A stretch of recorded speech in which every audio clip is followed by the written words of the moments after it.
एक बार देव ऋषि नारद अपने पिता ब्रह्मा जी के सामने नारायण नारायण का जप करते हुए उपस्थित हुए और पूज्य पिताजी को दंडवत प्रणाम किया। नारद जी को सामने देख ब्रह्मा जी ने पूछा, नारद, आज कैसे आना हुआ? तुम्हारे मुख के भाव कुछ और कह रहे हैं। कोई विशेष प्रयोजन है अथवा कोई नई समस्या? नारद जी ने उत्तर देते हुए कहा, पिताश्री, ऐसा कोई विशेष प्रयोजन तो नहीं है। कई दिनों से एक प्रश्न मन में खटक रहा था। आज आपसे इसका उत्तर जानने के लिए उपस्थित हुआ हूँ। तो फिर विलंब कैसा? मन की शंकाओं का समाधान शीघ्रता से ही कर लेना ठीक रहता है, इसलिए निसंकोच अपना प्रश्न पूछो, ब्रह्मा जी ने कहा। पिताश्री, आप सारे सृष्टि के परम पिता हैं। देवता और दानव आप ही की संतान हैं।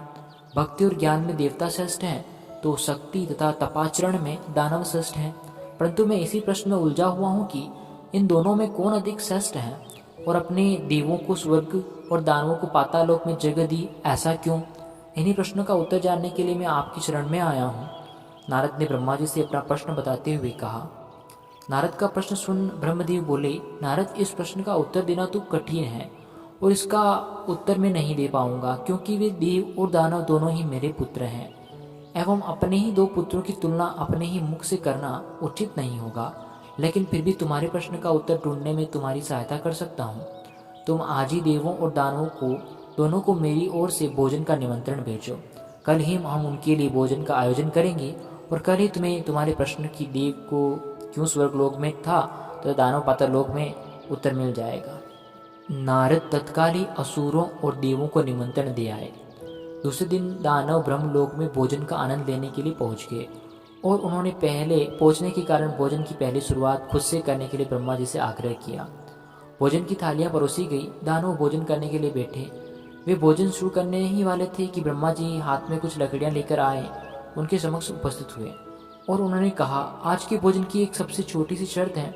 यहाँ उपस्थित हर एक अतिथि की दोनों हाथों में इस प्रकार से लकड़ी बांधूंगा कि वो कोहनी से मुड़ नहीं पाए, और इसी स्थिति में सभी को भोजन करना होगा। कुछ देर बाद सभी असुरों के हाथों में लकड़ियां बन चुकी थी। अब असुरों ने खाना शुरू किया, पर ऐसी स्थिति में कोई कैसे खा सकता है? कोई असुर सीधे थाली में मुंह डालकर खाने का प्रयास करने लगा, तो कोई भोजन को हवा में उछालकर मुंह में डालने लगा। दानवों की ऐसी स्थिति देखकर नारद जी अपनी हंसी रोक नहीं पाए। अपने सारे प्रयास विफल होते देख दानव भी बिना खाए ही उठ गए और क्रोधित होते हुए बोले, हमारी यही दशा ही करनी थी तो हमें भोजन पर बुलाया ही क्यों? कुछ देर बाद देव भी यहाँ पहुँचने वाले हैं। ऐसी ही लकड़ियाँ आप उनके हाथों में बांधिएगा ताकि हम भी उनकी दुर्दशा का आनंद ले सकें। कुछ देर पश्चात देव भी वहां पहुंच गए और अब देव भोजन के लिए बैठे। देवों के भोजन का मंत्र पढ़ते ही ब्रह्मा जी ने सभी के हाथों में लकड़ियां बांधी और भोजन की शर्त भी रखी। हाथों में लकड़ियां बंधने पर भी देव शांत रहे। वे समझ चुके थे कि खुद अपने हाथों से भोजन करना संभव नहीं, अतः वे थोड़ा आगे खिसक गए और थाली से अन्न उठा सामने वाले को खिलाकर भोजन आरंभ किया। बड़े ही स्नेह के साथ वे एक दूसरे को खाना खिला रहे थे और भोजन का आनंद ले रहे थे। उन्होंने भोजन का भरपूर स्वाद लिया, साथ ही दूसरों के प्रति अपना स्नेह और सम्मान जाहिर किया। यह कल्पना हमें क्यों नहीं सूझी? इसी विचार के साथ दानव बहुत दुखी होने लगे। नारद जी यह देखकर मुस्कुरा रहे थे। नारद जी ने ब्रह्मा जी से कहा, पिताश्री, आपकी लीला अगाध है। युक्ति, शक्ति और सामर्थ्य का उपयोग स्वार्थ हेतु करने की अपेक्षा परमार्थ के लिए करने वाला का जीवन ही श्रेष्ठ होता है। दूसरों की भलाई में ही अपनी भलाई है, यह आपने सप्रमाण दिखा दिया और मुझे अपने प्रश्नों का उत्तर मिल गया। ब्रह्मा जी को सब ने प्रणाम किया और वहां से विदा ली। दोस्तों, हमें जीवन सिर्फ अपने ही स्वार्थ के लिए नहीं मिला है।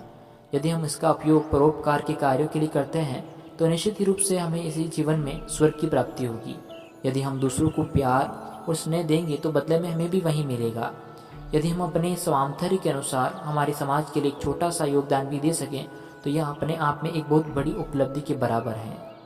धन्यवाद।